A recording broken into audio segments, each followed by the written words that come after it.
In this video, we're going to learn about Microsoft Entra ID. Whether you're a beginner or somebody that's been around for a while, this will be a good video to take a look at the new Microsoft Entra ID. Of course, Entra ID being formerly known as Azure AD. So let's get into it.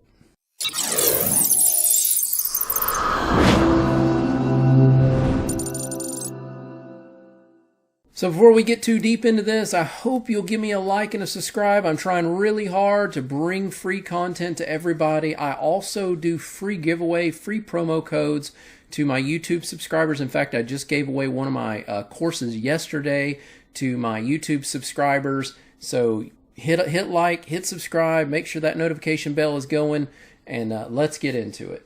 All right, so if you didn't already know, Microsoft has renamed Azure AD to Entra ID.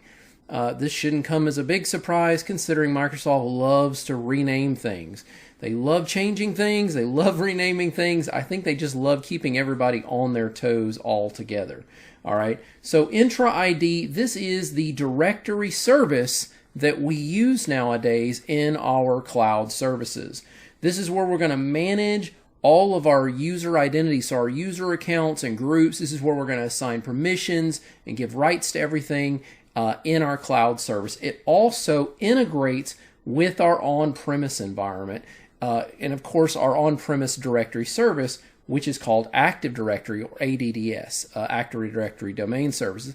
And I think a big part of renaming the Azure AD to Entra ID was to sort of separate those two names, because there was a lot of confusion. I will admit that even I was confused in the early days when I was first learning all of this, because when somebody said the term Azure Active Directory, I thought, oh, okay, well that's just, virtual machines of Active Directory in the cloud. And as somebody that has pretty much been teaching Active Directory for 20 some odd years, I was really excited about that because I felt very comfortable with it, only to find out that Azure AD is a completely different beast.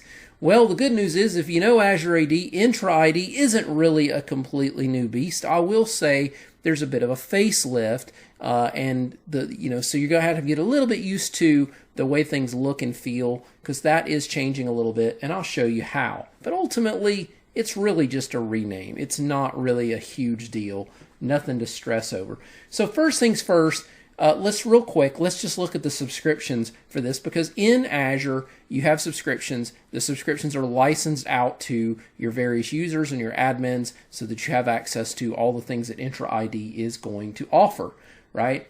Okay, so first up, if you do a quick Google or Bing search, you can quickly just do a Google or Bing search on Entra Subscriptions, Entra ID Subscriptions. You'll come across this little article right here. In fact, I'll even show you what I searched there, Entra ID Subscriptions. Here's the article. And then once you get there, you can see that there's essentially 4 different subscriptions that are available, including a free subscription, which is right here. So you'll be able to create users and groups and all of that fun stuff with that basic subscription. All right. And then ultimately what Microsoft wants you to do is to move towards Entra ID Premium 1, Premium 2. So you get into Premium 1, you're going to get some more capabilities and features, mostly security capabilities and features that are geared towards more locking users down and controlling what they can and cannot do. And then when you get into Premium 2, well, that even gets more severe. Basically, it locks things down even tighter, gives you a bunch of automation capabilities that you don't get with Premium 1, all right? And if you really want to break it down and get a deeper look at it, you can see right here in this little table, all right, authentication, single sign-on. This little check mark here tells you that you're getting partial features. If there's a black check mark, you're getting all the features. So you can expand those out and you can really see everything you're getting.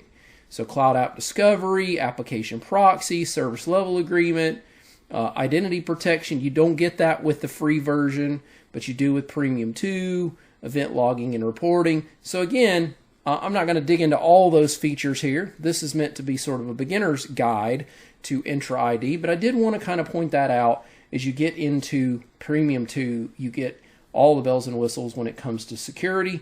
And then they've also got Microsoft Entra ID Governance, which is kind of in the middle of those two. You can see that you get some bonus features with that If you scroll down, you get self-service entitlement management, you get identity governance, and really the identity governance, of course, again, if you go and look at the name of this one, you can see it's called Entra ID governance. So you're really digging into the governance side of things. You're even getting more governance features than you get with the Premium 2.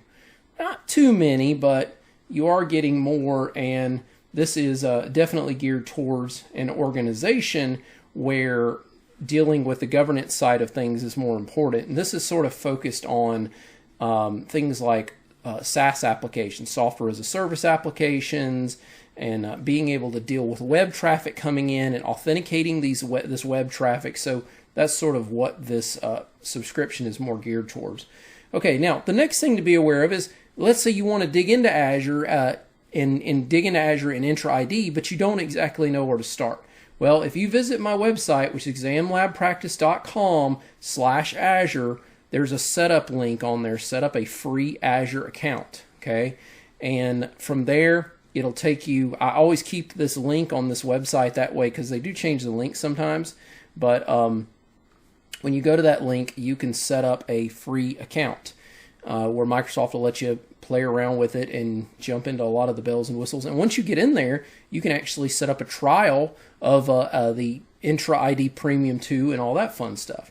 By the way, if you're interested, I've got a deal going on right now, a discount going on. Most of my courses are $9.99 if you click on that discount. So examlabpractice.com, click the discounts if you're interested. But I actually do have a course on Entra ID. I have a course on Entra ID Connect. I've got the AI, artificial intelligence. Great time to be learning all of that. Just released that recently. Okay, so once you create your account, all right, once you've set up your Azure account, your free account, you can go to portal.azure.com, right? And this is sort of the starting point for Azure. If you click this little menu button here, or some people like to call it the hamburger. I guess the 3 lines are supposed to be hamburger. I don't know. But we click that. I think IT people like talking about food personally. But anyway, if we click that little button, you'll see Microsoft Entra ID. Now, this used to be Azure AD, right? So we would go there, and here it is. So again, at first glance here, you're probably noticing if you've been in Azure Active Directory before, there's not really a lot of difference here. It's pretty much the same old thing as it was with Azure AD, but I will show you that there is a new portal that Microsoft is kind of starting to push people towards. But before I show you that, I do want to go down here to where it says licenses, and if we go over here to all products, and let's go to, sorry, not all products, overview, you can go to get a free trial, and this is where you can activate a free Microsoft Entra IDP2. So if you're wanting to play around with some of the stuff I'm going to show you, the free version of Entra ID is not going to let you do all that, but you can activate this free trial. It'll give you 30 days, and it doesn't charge you or anything like that. You don't have to worry about it like hitting your credit card or any of that. All right, so don't stress over that. And it does take, once you activate it, you probably need to give it about 30 minutes before you start playing around. It does take a while for all the features to get activated. Okay, but if we go back in here, we've got our users and groups and roles, and all of that stuff is the normal thing that we worked with. And again, might not be normal to you if this is your first time seeing it, but don't worry, because I'm gonna dig into that. So I do want to show you though that Microsoft has a newer portal, and I know this is pretty typical of Microsoft. They have not announced this as far as I know, but I do feel like at some point they're going to transition this older format to this newer format. They're calling it the Microsoft Entra Admin Center. And you can get there by clicking this, or you can type entra.microsoft.com and you can get there as well. Okay. And so here we are in the newer portal. And the good news is, if you are somebody who's played around with the older format for a very long time, and generally I just show the older format in my course as of right now, all my courses, because my courses are a lot of my courses are exam focused, and the exam really hasn't started. In none of the exams, as far as I've seen, have really started talking about this new portal yet. But that will happen eventually as time goes on. But if you haven't seen this new format? Well, you're going to really feel right at home. It's not that big of a difference. It's a little bit of a facelift. So let's learn about what we get when we get into here with this Entra ID portal. Again, this is entra.microsoft.com. That's the portal name to get there, or you can navigate the way I did just a second ago. Okay, so we get in here. We have the ability to go in and up under identity, so you'll see the little drop downs, and this is part of the reason I think they're moving to this format. They want to have these little drop downs to categorize things a little better. When we get in there, we got the overview. It's going to show us a lot of the same stuff that we have right here on this overview. So again, you'll feel right at home. All right, tells you a little bit about your tenant, tells you your license, the license you currently have, users, groups, all that. Now, let's say we want to create a user. We'll drop down that. We'll click on all users, and you can see once this appears all the various users I've got. If I want to create a user, I can just click new user, create a user, and then from there I can give that user a name, okay, like Sammy Peterson. I'm just coming up with a random name, and then my display name, Sandy Peterson, and then I could set a password. I can also do an auto-generate password. I can go ahead and enable the account. I can also configure the properties of the user if I want, right? Any of the properties. Right now, this user is a regular member. I'll talk about guests in a second. Give a job title. Maybe this is going to be Sandy Peterson is a developer. I can fill out all this information here, all these details about the user. And I can go over here to assignments. I can assign this thing called an administrative unit. Some of you might be familiar with the way that OUs were, organizational units, in on-premise domains. I won't say that administrative units are exactly like OUs, but there's some similarities there. It's a way to group a bunch of objects together to make changes to them and give them rights and things like that. Ultimately, I don't want you to think, though, as far as changes, like you're not going to be deploying necessarily group policies like we used to do back in the day, but it is a way for admins to be able to delegate control over a group of objects pretty easily. That's just kind of in a nutshell. I'm not diving deep into that. And if I want to assign groups here, I can add this user to a group. I'm assigning a group, but really you're assigning the user to the group when you do that. Or if you want to give roles, that's where you give privileges out. I'll talk about roles and groups in just a moment, okay? So from there, I'll click Next, and then I'll click to create. And just like that, I've created a user. So very easy to create a user. This is what we call a cloud-only user. It's just a user in your Azure environment or your Entra ID environment, formerly Azure AD, right? From there, I could also invite a user. So if you want to invite a user as a guest is somebody that can essentially log on using their personal or their business email account. Let's say you have a contractor, right? And this contractor is going to be helping out with something at your company. Maybe we'll call this Bob Jones at consultingrs.com, right? And maybe this person's a consultant. We could send that person a message. Hey, Bob, please accept the invite. At that point, we can actually assign subscriptions, all that. This user can have essentially the same types of rights that a regular user can have, although we can have special restrictions on guests that we don't necessarily always put on regular users. So that's the idea of a guest, or what we call an external user. Okay, all right. You can delete users, and then if you accidentally delete a user, you need to undelete a user. You can do that here. You can undelete users for up to 30 days, which is kind of nice. All right, let's dive into groups now. We'll go over here to all groups. So groups, these are the objects that we can create where we want to group users together to give them certain privileges or give them access to certain resources. All of that is what we're going to use for groups. And there are various kinds of groups we can create. If we come in here to click to create a new group, we have a couple different types of groups here: security group and Microsoft 365 group. Now, I will tell you that, and if you didn't already know this, Azure and Microsoft 365 are connected together. So Azure and Microsoft 365 are connected together, and when you create a user group inside of Entra ID, well, it's associated with both Azure and Microsoft 365. Though there is a group that is, even though it can be used in the Azure world, it's geared towards Microsoft 365. It's called a Microsoft 365 group. This group has a lot of special privileges, mainly that when you create a group, like if I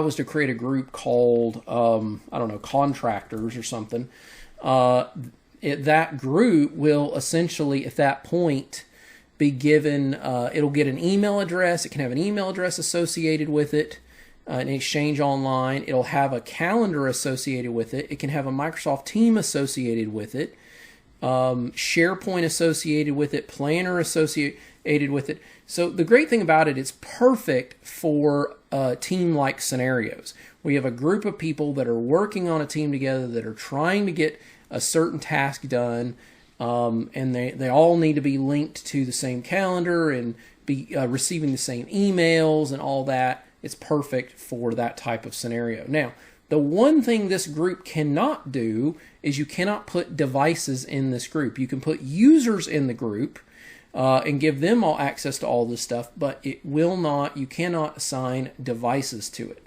So that's what this other group is for. It's called a security group. In security groups, you can put users or groups in it. Now the difference is, users or devices in it. The difference though with that is you don't get it. This group does not get associated with an email address. It does not get access to. It's not going to automatically create a SharePoint site. It's not going to automatically create a team. It's not going to automatically link to Planner or any of the stuff that you got with that Microsoft 365 group. I'll be honest with you. The major reason people use security groups is because it is the only type of group that can contain devices.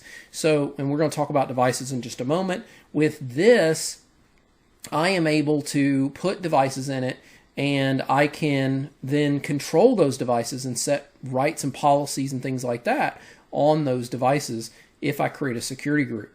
All right. Now, another thing about these groups, when you go down here to membership type, I can also go ahead and assign a role to a group as well. But again, I haven't really talked about roles yet. I have membership type. There's different membership types. You have assign. Now, assigned group essentially means that I can manually put people in the group. So I can go right here to members, and I can start putting people in this group right now if I want to, okay? I can make somebody a group owner, and that group owner can then begin putting people in that group as well. That's what a group owner can do. Now, dynamic groups are really cool, though. They're special.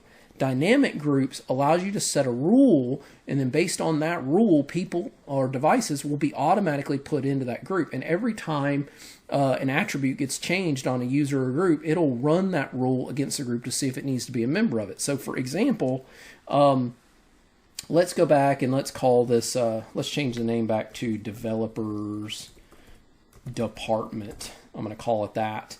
And we'll make it a Microsoft 365 group.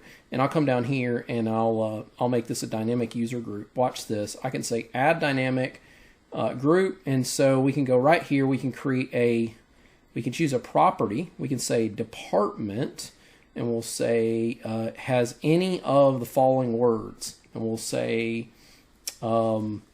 developer.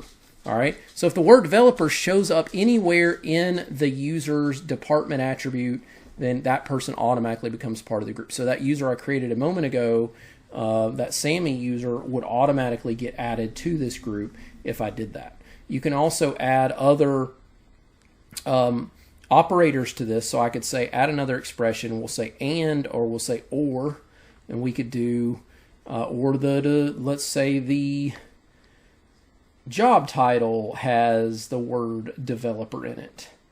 All right. Either one of those would put this user in the group.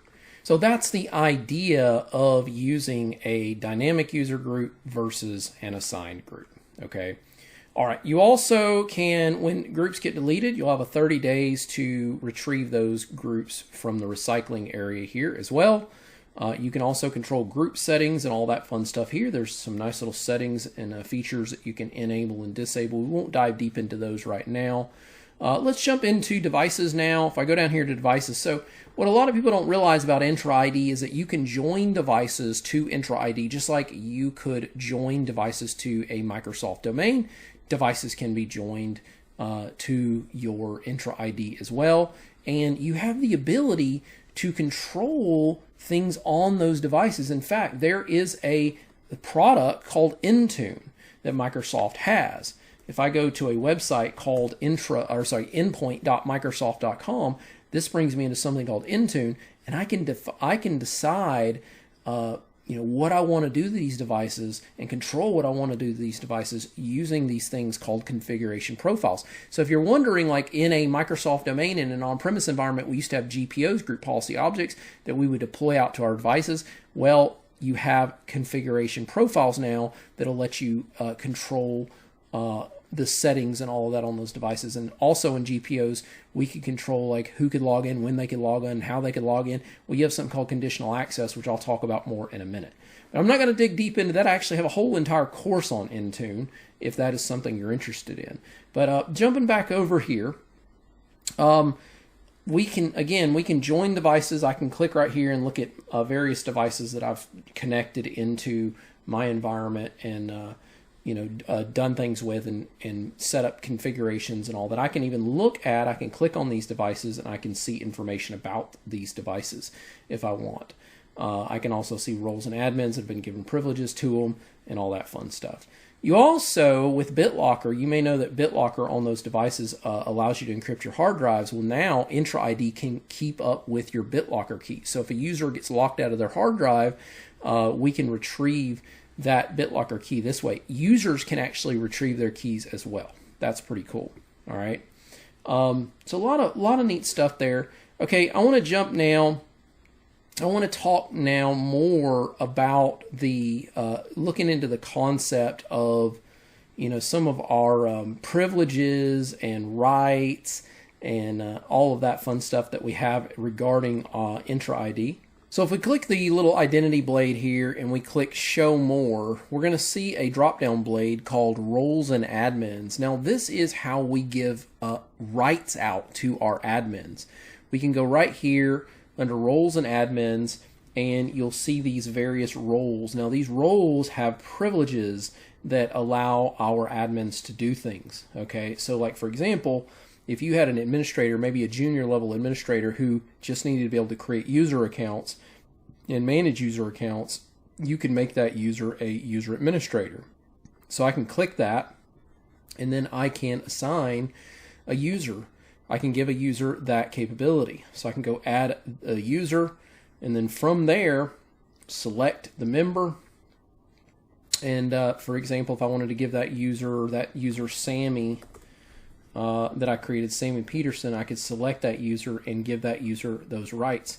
Now, the other thing that's really nice about this is if you have, sort of like I've got Entra ID Premium 2, I can actually go in and I can set up something called PIM, Privileged Identity Management, and I can make it where this user can only have that privilege for a certain amount of time.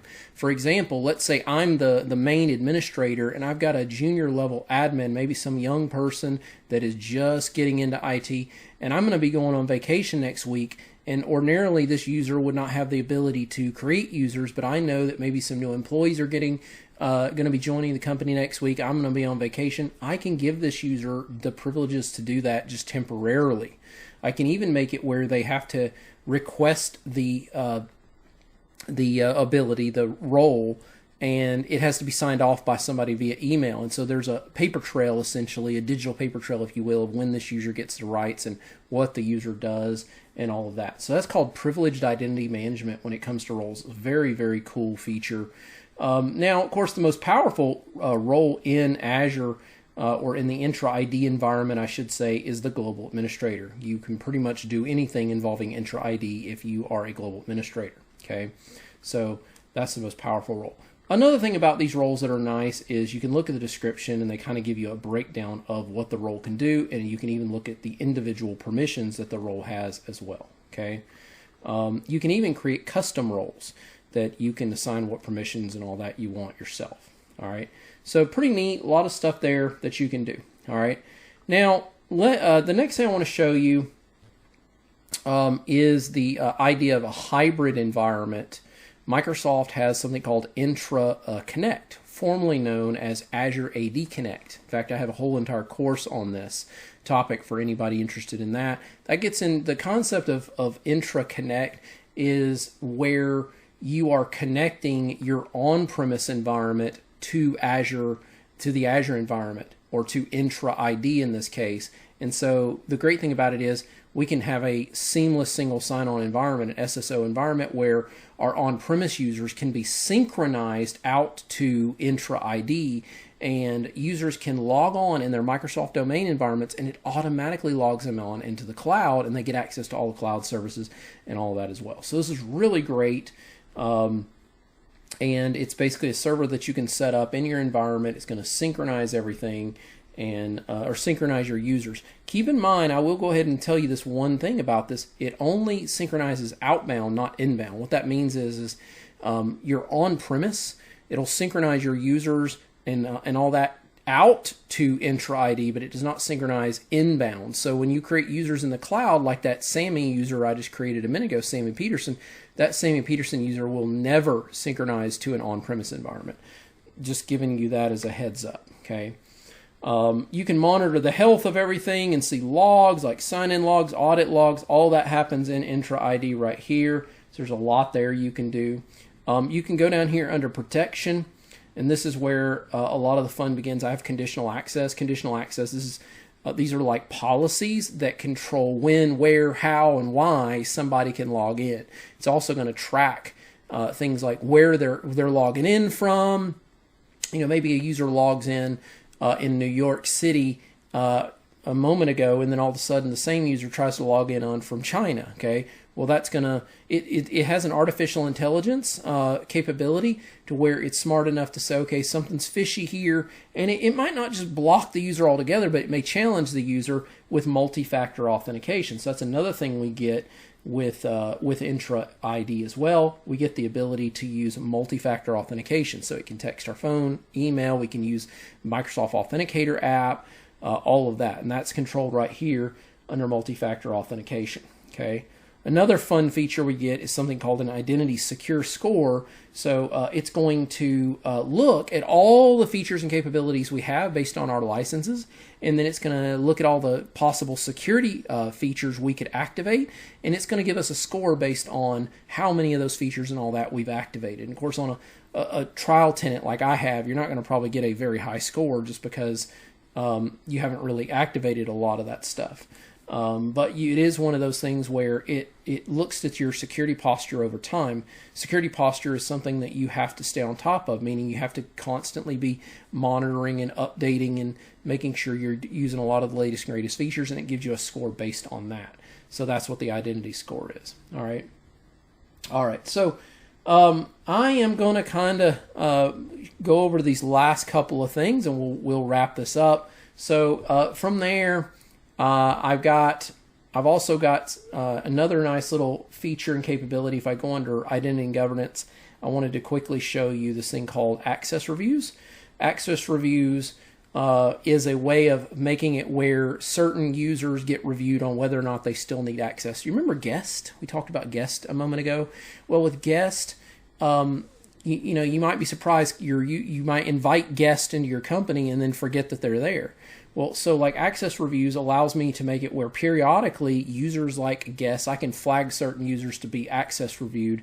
And it's like once a month, a manager or somebody has to review to make sure that that user still needs access. And if they don't, they can disable those accounts. This keeps scenarios from happening. Like back in the 90s, I was a junior admin at a company, and it was a company that had like 30 branch offices, and there was something like almost 100 admins that were administrators in that company's domain. And I remember going into the domain admins group and looking, and I started noticing like salespeople and everything else were in that group.